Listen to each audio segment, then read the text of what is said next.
pia amefurahi. Amorim bana ana change lives kweli. You see Kelong Kwa shora smile tu. Kelong. Ni kama ile line imepotea kwa nini kwa logo. Nini Kelong? Oya, niambie. You cannot win a game with the tracking tossing on a defense. So you see, you're making a lot of jokes with that defense line. Then you want to win. You cannot win. The same way again. We can't win what? Ajua ku lose games haimaanishi you cannot win anything. Hiyo ndo lazima mjue. Losing against a team that has ascended from the championship. Yeah, but siko juu yenu. Tulieni pia. But it's happened kwa title race. Mnasema ni champions. Iko juu yenu lakini championship. Aston Villa iko chini yetu. Aston Villa siko juu. It hammered you. Lakini remember, when it matters most is when ku lose games here matter. Let me tell you. Sure. So what matters is when it is important. Do we lose the games? Kama just remind you pale Club World Cup we lose 2 games. Ama ilikuwa ngapi Alex? To lose against Flamengo. Yeah. But na tukashinda. So it doesn't matter if you lose. What matters is you lose in the important games. Ka Sunderland you lose your haitubabaishi. So tulieni. This is a marathon, Kelong. It's not a tournament. It's a marathon. It's not a tournament, my brother. Alafu pia najua teams kubwa zinacheza Carabao on midweek. Sasa mani mna relate mnacheza niliambia 7 days mnangojea game.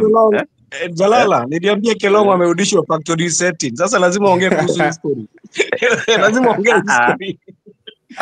Sisi masaibu yetu is well understandable.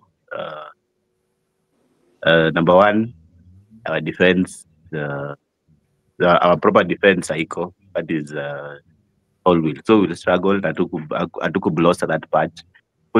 Kule attacking pia hatuna our main man. So we are just basically surviving. Lakini shida ni wacha to survive saizi. Tukikuja when our guys are back, mtapenda. And they'll be back by February, March huko. When it matters most. Hapo ndo mtaona tuko na UEFA Champions League. Mtashindwa, tulishinda aje.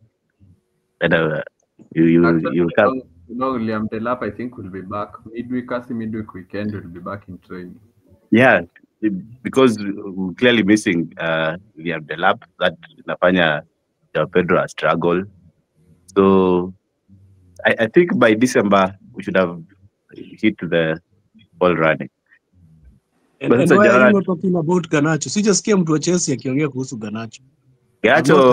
Any comment about Garnacho? Garnacho, we have to wipe away the system ya Manchester United. It's taking us a bit of time kutoa some cobwebs. Yeah, Amorim. Mwambie here we play good football. We just don't play. We just don't run aimlessly. We just don't shoot aimlessly. So tutatoa hiyo cobwebs kidogo. We give us time to mold him into a world-class footballer. Just give us time to cook him. Sasa tuongelee kuhusu Garnacho. Sasa sijasikia Jalala akiongelea kuhusu Man City. Mbona mlichapwa? Jalala tuambie. Tulikuwa tunaenda next. Sasa hata tujaongea kuhusu Man City. Tulikuwa tunatoka hapo. Sasa mtatuongea Man City tumeshinda bwana. Uko na joto Kelong, uko na joto. Tunaenda game by game. Sisi tuko Saturday. Sasa tuende Sunday. Okay, basi just then let's talk about also the United versus Brighton game.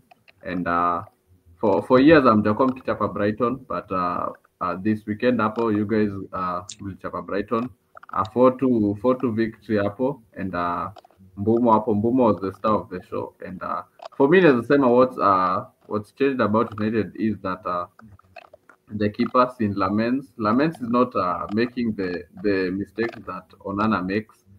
Kama ukiona hiyo game ya Liverpool, there's a chance that Isak had a chance one-on-one, and Isak failed to score. Hiyo kama ingekuwa Onana hiyo hata kuna kufikiria mara pili ingekuwa ni bao. So Lamens is the thing that I like about him is not making the mistakes Onana alikuwa na make. I'm not saying he's the best keeper, but at least he does the basics hapo kuwasaidia hapo nyuma with some saves and not making silly mistakes up the back. And niseme aje, I think right now the tactics za Amorim zimeanza sink in kidogo. I thought this Brighton game was done. You guys are going to lose, but I think right now defensively mnajistructure vizuri and you guys